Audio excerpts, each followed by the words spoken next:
Moon Mind Temple, the whisper of peace. Greetings, soul friend on your journey home. Welcome to Moon Mind Temple, an invisible space woven from stillness and ancient wisdom, where you can set down every burden of the outside world.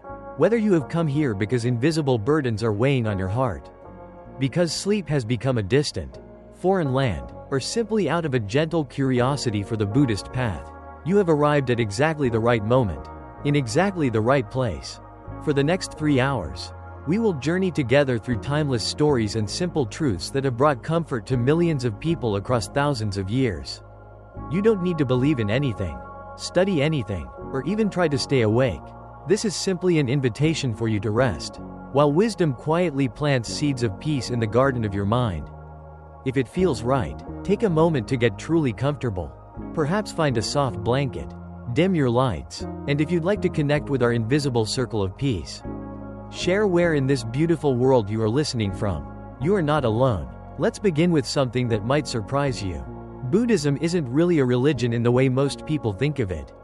There is no God to worship, no commandments handed down from on high, no heaven or hell waiting for you. Instead, Buddhism is more like a subtle science of the mind, a collection of profound observations about how our thoughts create our suffering and the simple practices that can bring us peace. Imagine Buddhism as a medicine cabinet filled with remedies for the aches and pains of daily life. Not physical medicines, but tools for healing worry, anxiety, anger, and that restless feeling that keeps so many of us awake at night. The beauty of it is that you don't need to believe in anything supernatural to benefit from these tools. They work simply because they are based on the truth of how our minds actually function. The story of how these insights came to be begins 2,500 years ago, with a young prince named Siddhartha Gautama. Picture the most protected, privileged life you can imagine.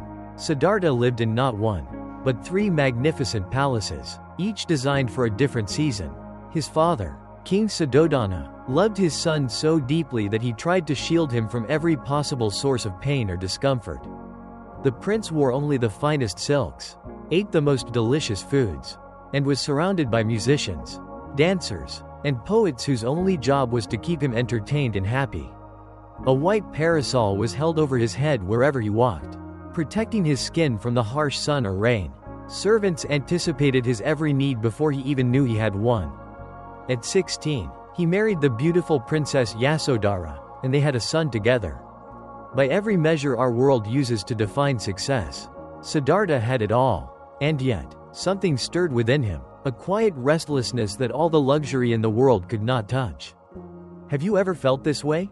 Perhaps you've had moments when you achieved something you thought would make you happy, got the job, bought the house, found the relationship, only to discover that the satisfaction faded quickly, leaving you wondering if there might be something more to life.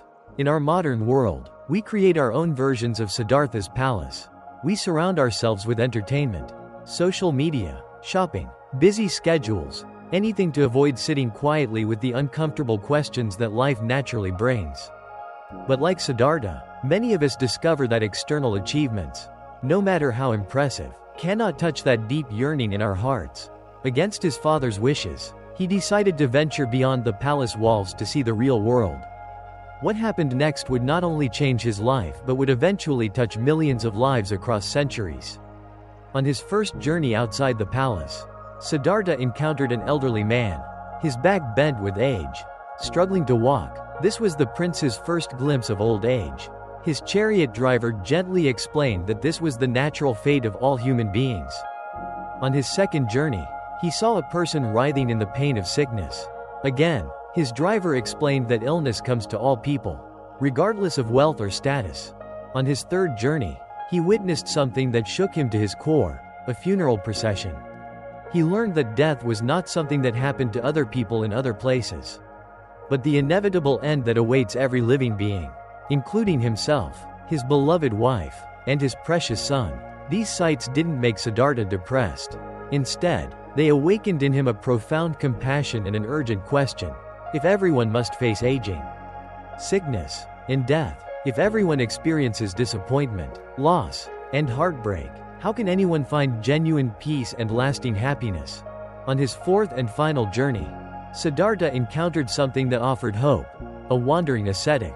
someone who had given up material possessions in search of spiritual understanding. This monk's face radiated a peace that the prince had never seen, even among the wealthiest and most pampered people in his palace. That night, Siddhartha made a decision that would echo through history. He looked at his sleeping wife and child, knowing they would lack for nothing in his absence. He looked around at all the luxury that surrounded him, understanding that none of it could answer the questions burning in his heart. Then, in the quiet hours before dawn, he left everything behind.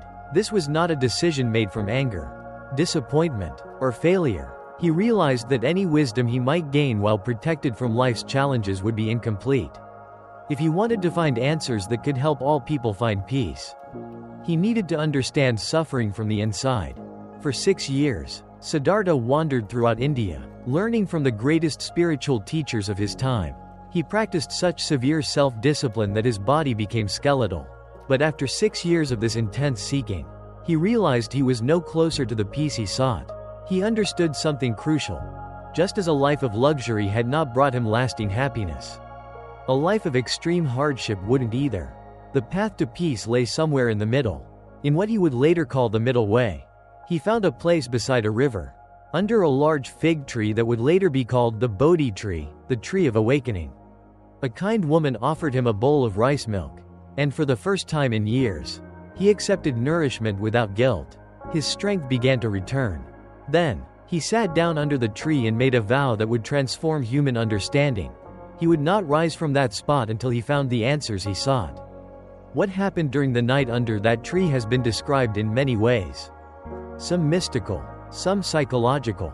The essence of it was this: by sitting very still and observing his own mind with complete honesty, Siddhartha began to see how his thoughts created his experiences.